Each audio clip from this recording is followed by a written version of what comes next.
This is Luke. Good to see you again. If you like these stories, hit the like and subscribe. Um, After boot camp, I was in Machinist Mate A School in Orlando, and it was good. I was now over on the other side of the base there in Orlando, and Machinist Mate School was like 3 months long. We got to learn about pumps, valves, electrical systems. We got to learn about the ship, how the ship was going to be laid out. We had some math classes, chemistry, steam tables, all that kind of stuff. But now we could leave the base after our school day and actually get to explore Orlando. We got to go to the beach. We went to Cocoa Beach. We went to Tampa Bay. It was really great. Orlando at that time was like really happening. We went to some University of Central Florida football games. We even went to go to a Citrus Bowl game, so that was all fun. Those were close by to the Navy base. The other thing is that one of the reasons why I didn't do so well when I first went to college was I didn't study enough. There in the military, depending on what your grades were, you had mandatory study hours per week.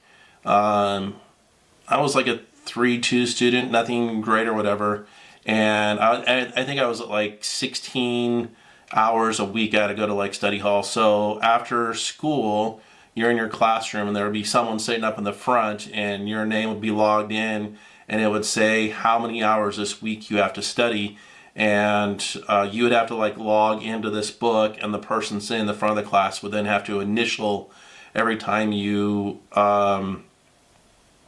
came in to study, and then when you left. The way it worked was 50 minutes from the top of the hour to the 50-minute mark counted, and then you got like a 10-15 minute break. So if you left at the break, they would still count that as a full hour, but they really monitored like how you were doing. So like I said, I was around 16 hours. The most hours I think they could assign in a week was like 25, something like that.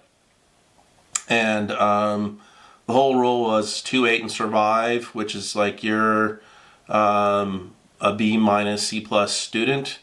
And classes were really difficult. We usually had 8 hours of class every day.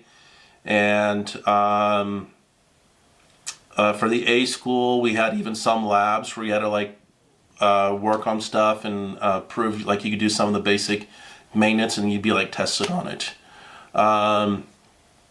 After A school, I actually had like 4 or 5 weeks before my next school started, and I was in charge of building maintenance, and I reported to this Navy SEAL. And so he was at the end of his career. He got drafted during Vietnam. I think he told me he did like one tour as just a regular Navy medic or something like that. And then he got picked up and he became like a Navy SEAL. And this was like I said, in 92. And he then served 20 years in the Navy. So he would just usually be in his dungarees and working clothes.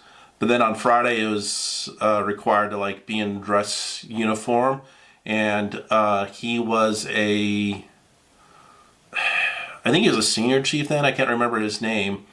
But on Fridays he'd like be in like dress uniform, and it was impressive. Like his entire chest would be all these ribbons from all the medals he had, and then his trident there. The other really cool thing was it'd usually be like Wednesday, and there wasn't a whole lot to do for building maintenance and that kind of stuff. And he would take me like over to the firing range, and one of the things that he loved is he had to maintain his his shooting qualifications, and he'd get like free ammo. So we'd just go over to the shooting range and shoot pistols. He would just bring out this table and it would like be full of different kinds of pistols, and we would shoot half hour to an hour. Me being a dumbass, I never officially got my qualifications to be a sharpshooter. I probably could have done it, but I didn't. He knew the range guy, and I should have just gotten it done, but I didn't. So that was really cool. I got to go shooting all the time. I had normal work hours, 7 to 4, and after that, I'd usually go over to the gym, either work out or play basketball.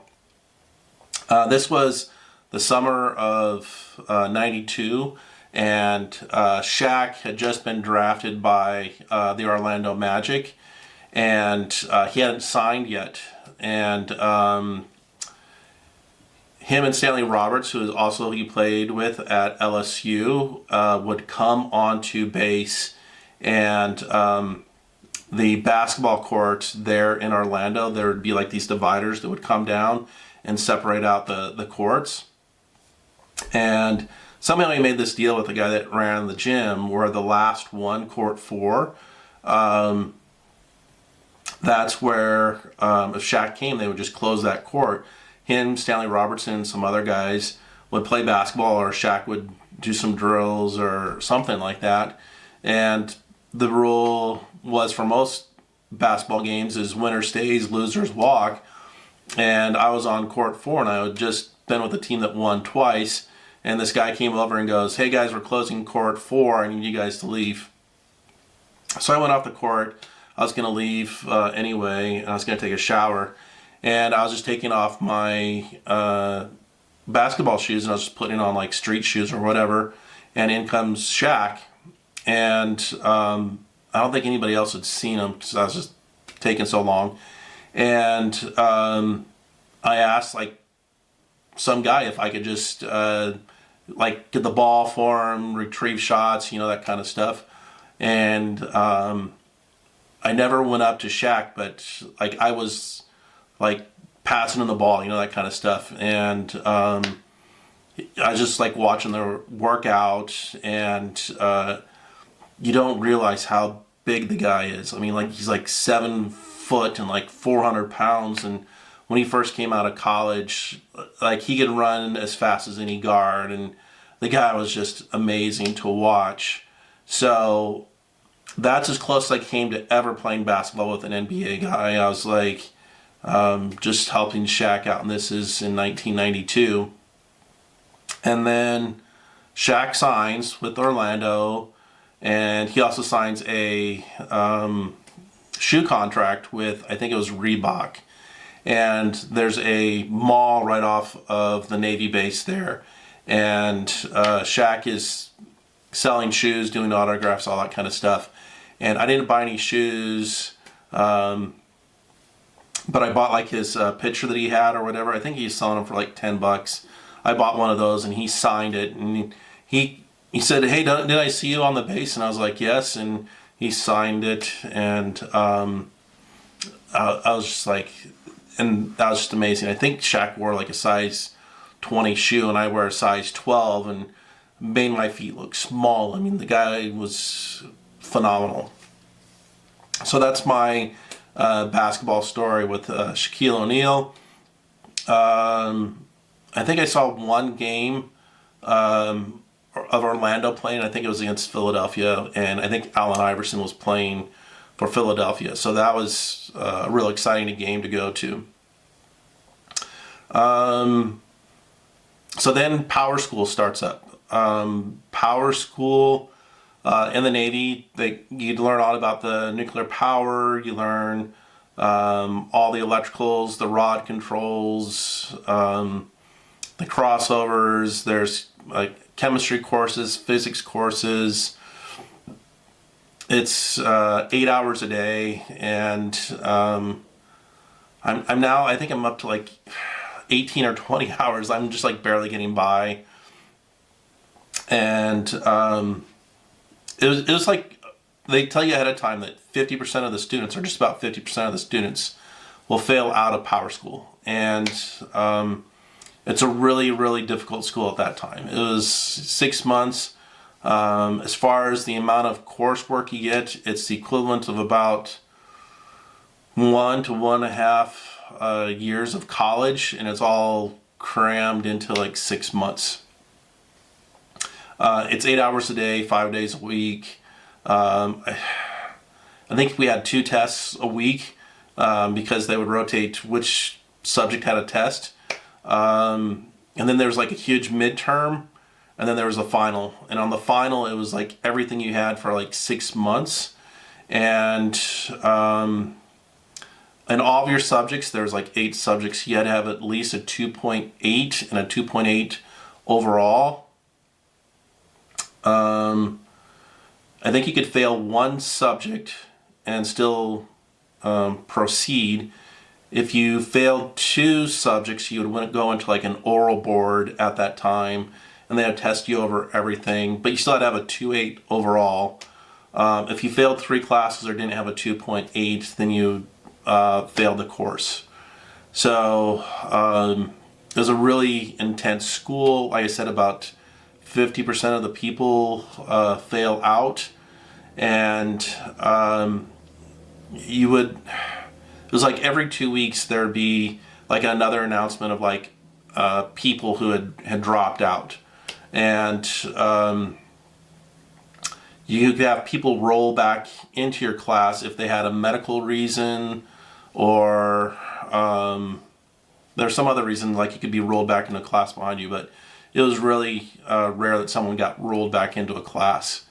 So we started off, I think, with 25 people in my group, and I think we graduated with like 15. And I think I ended up with like a 301 GPA, and there's 2 guys behind me that were between a 301 and 2.8. So it was like the hardest thing I've had. I mean, even when I went off to engineering school, this Power School was more difficult just because of the pressure, the short time frame, the number of hours you were in school every day. So it was really intense. But one thing I did get to do is during this time, I went over to Cape Canaveral. I saw a space shuttle launch. It was at night. It was like really, really cool. Like your observations for the launch is still like 4 or 5 miles away from the launch pad. And even from that distance, you can, when the rockets start going off, you get this rumbling sound, and it's like hitting your chest, and it's the vibration from all that sound going over there. And it was a night launch, and so as it goes up, you're seeing this big, huge white streak like across the sky. And they would do shuttle launches and rocket launches for satellites from Cape Canaveral, and they would announce them every day, like in Orlando. So Orlando to Cape Canaveral is 20, 30 miles or whatever. And you could see it. And when the space shuttle went up, it lights up the night sky. And in Orlando, it'd be like your visibility at night would still be like 3 football lengths. It gave off that much light. It was just huge. So that was really cool to see a space shuttle launch. Other things we did, we went down to Miami. We went to the Orange Bowl, like at Christmas time. Orlando was just like a great place. The only thing is that you can count on a thunderstorm between 3 and 5 p.m. every day in Orlando, and it comes down hard, so hard it's like a sheet, and you can see like this water coming at you, and you like try to outrun it. It was like that hard of a rain. And Orlando also holds the record for the most lightning strikes in a day, in a year, all that kind of stuff. And so while we were going through Power School, we had a lightning storm, and lightning hit the lightning rod and our air conditioning at the exact same time, and they got fried. And we're going through school September, so it's 100 plus degrees outside, 90% humidity.